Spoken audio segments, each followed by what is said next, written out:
Hey, I'm Hailee Steinfeld, and this is My Life in 20 with capital Buzz.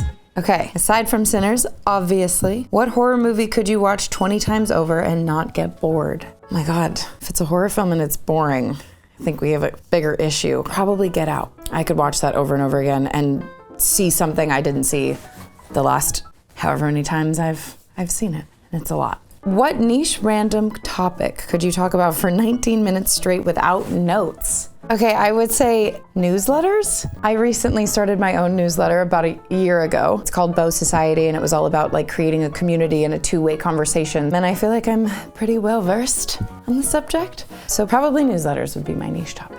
Oh, you were 18 when you released your debut single, Love Myself. What's your favorite song you've ever released, and what's your least favorite? Oh my God. Okay, my favorite song I've ever released, probably Coast with my friend Anderson .Paak.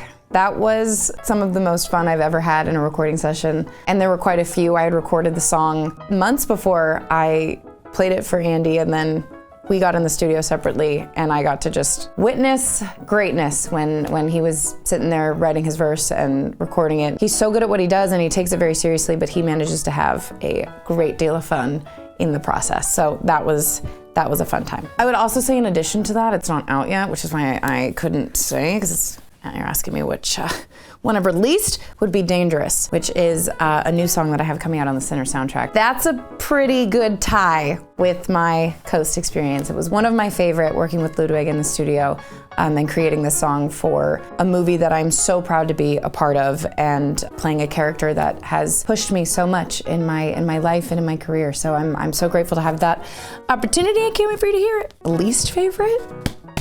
I can't say. We're gonna skip that. Your first official IMDb credit was 17 years ago. Really? Yeah, back to you. I'm not 12 anymore. What role do you get recognized the most for, and which performance do you think deserves more love? Back to you. That was not easy, everyone. I had a very hard word I had to say. It was Monongahela, and I was talking about a river, the Monongahela River. If I'm remembering correctly, dear God, I hope I am. That deserves way more love. What role do I get recognized most for? I was shopping recently, and this very kind person came up to me. They were a fan of Dickinson. That show has connected me with so many people, and it's been some of my favorite interactions with fans. I don't know, there was something about that show I think that touched so many people. It drew them in because it was this fun, interesting, fresh take on Emily Dickinson and her work. It means so much to people and has stayed with people for so long and has been a part of their lives for so long that there was sort of a deeper connection to it that I felt I had with people that watch the show. So maybe that one. What can you remember about your 16th birthday? I actually had quite a big party for my 16th birthday, my sweet 16, if you will. I love a party, I love a birthday. I feel like my parties really consist of like my family, my cousins, my aunts and uncles, and like my parents' friends. And I feel like that was my 16th birthday. But there was this crazy cake. I had an amazing cake that like I was on. It was one of those like, it was like a weird sweet 16 moment that like, you know, probably could have done without looking back on it, but that was a cool thing. And it was weird because me on the cake was wearing what I was wearing at my party. I didn't know that anyone knew what I was wearing. Anyway, I was on my cake. That was pretty cool. In 2015, you starred in the sequel to Pitch Perfect. In your opinion, what is the best movie sequel of all time? Pitch Perfect 2 really added quite the addition. Dang, best sequel of all time. Godfather Part 2? No Love for Spider-Man Across the Spider-Verse. Oh my God! That too! What TV show were you obsessed with at 14? Oh God. Everyone, come on, what was on the Disney Channel? Oh, Wizards, come on. Oh my God, hands down, Wizards. 13 is an unlucky number for some. Do you have any weird superstitions that you always have to do? I don't. Do I? I don't think I do. I'm not a very superstitious person. If you could live the life of any other person for 12 hours, who would you be and why? Kind of have two answers. I feel like I have this thought with people who I just wish I could like understand how their mind works because they're so brilliant. And I had that moment just about every day shooting Sinners with Ryan Coogler. Although I do feel like I had an understanding of it, like seeing him work firsthand and being a part of this vision that he had. He's brilliant. But then there's also like Martha Stewart. Would you play Martha Stewart in a biopic? not no. And if you had to spend 11 hours trapped in an elevator with any of your previous co-stars, who would you pick and why? That's a long time in a small space. I'm thinking like long time, they gotta be funny. Maybe Woody Harrelson? He's one of my favorite people I've ever worked with. It's easy to make small talk in between takes and setups and whatnot, but it's not often that you really like connect with someone in those moments because there are so many of them, but they're so quick and you're so focused on what's at hand that like, you know, it's tough to kind of quiet the chaos at times and really connect with people outside of all of it. And Woody is somebody who I have. He's a great friend, and I'd be searching for some comic relief in a situation like that, so I'd go with Woody. From the Oscars to the Met Gala, you're a certified fashion icon. I don't know about that, but I'll take it. Rank these previous Met Gala red carpet looks out of 10. This was my very first Met ever. I had to have been about 15 maybe? And at the time I had just done Romeo and Juliet and it felt very reminiscent of that. Felt very romantic and simple and beautiful, but the detail was great. And it was my first Met. And Giselle is literally standing behind me in this red gown and I couldn't get over that. And it was so funny because like, I remember being so overwhelmed at like the amount of photos that were taken. And then I realized never walk a carpet the same time as Giselle. You will have 0 photos. Rightfully so, understandably so. So what are you rating that one at? Oh, right. That was the point of this. I'm gonna give her a 10. Crush the first Met, come on.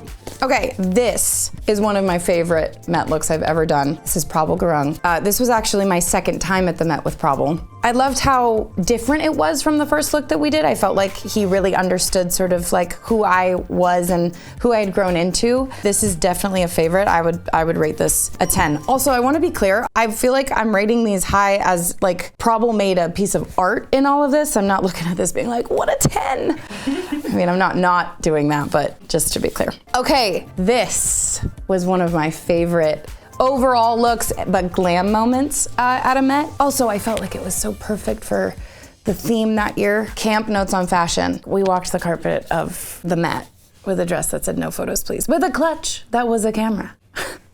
It's camp if I ever heard of it. I loved this moment so much. I would go with a 10. Is that crazy? Can I do that? Millie Bobby Brown gave every look. Oh, good, okay. These are all 10s to me. I appreciate that. I'd give her all a 10 too. Wow, this was also another fun glam moment. This was my 10th time at the Met Gala. This dress by Iris Van Herpen was one of the most incredible. Talk about, again, another piece of art. The way that this was made was just like beyond me. I felt like it was the most fragile thing, however it like wasn't. It was so wearable, despite how it may look. It took me 10 Mets to throw a wig on and bleach my brows and do something really fun and different for me. So I really enjoyed this, and this was I remember this was a really fun getting ready moment. Also, that night was really fun I feel like I lived out like a secret dream of mine of like going somewhere undercover because a lot of people didn't recognize me. I had full conversations with people whose homes I've been in and had dinner with, and they didn't know it was me until the next day, which learn a lot. I'm gonna learn a lot that way. I would rate this a 10. Do you still get starstruck at the Met? Oh my God, do I get starstruck at the Met? Yeah, it's like the most insane night to be a part of because there's just the most talented and creative and inspiring people from film and television to music, fashion. Everyone is there in one space, coming together for a great night of fun and celebration of the artists that put all of their everything into, and the exhibit is always incredible to walk through and it's just a phenomenal event to be a part of. I'm very lucky, I've done it so many times.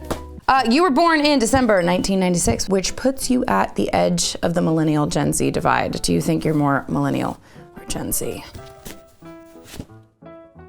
Zillennial is what I am. What completely irrational thing were you terrified of at the age of 8? It was like getting locked in a room by myself. That may have to do with having an older brother who had friends over all the time and liked to lock me out of a space, which meant I was locked inside a room. So, terrified. Which of the 7 deadly sins do you think you're most guilty of?